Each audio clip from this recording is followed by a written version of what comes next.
It's been 5 years of the private entity-driven power sector and 3 years since the current minister and his team came on the saddle.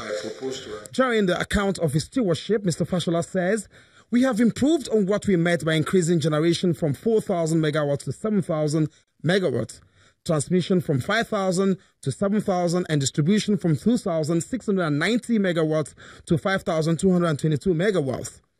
Those figures mean that investments were made both by the government and the private investors in generation and distribution.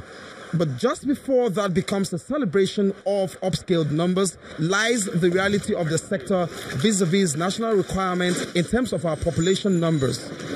In 2018 alone, the sector lost an estimated 460 billion naira relating to infrastructural limitations in transmission, distribution, insufficient gas, and water reserve issues, which may have been largely responsible for the wobbles in generation, according to the data from the system operator.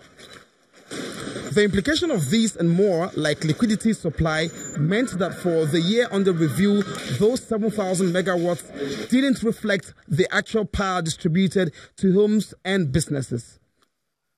So you may ask, are we generating 7,000 megawatts, transmitting 7,000 megawatts, and distributing 7,000 megawatts of electricity? If the answer is no, then what needs to be done? For the purposes of synchronized growth, there has to be a realignment, collaboration, and cooperation of all the members of the value chain. Some parts of the industry agree that the product is undersold. That has to be realigned between the businessmen, the government, and the public. Clearly, funding has to be massive. The intervention by government are not gifts, but repayable loans. Loans that require a detailed recovery cost, which is currently not supported by the cost of production of the commodity, a constraint that can eventually stall further investment that leads to improved power supply. Yes, we might not be where we were, but we definitely have a long way to go. But that travel time can be shortened. Olu Phillips, Channels Television News.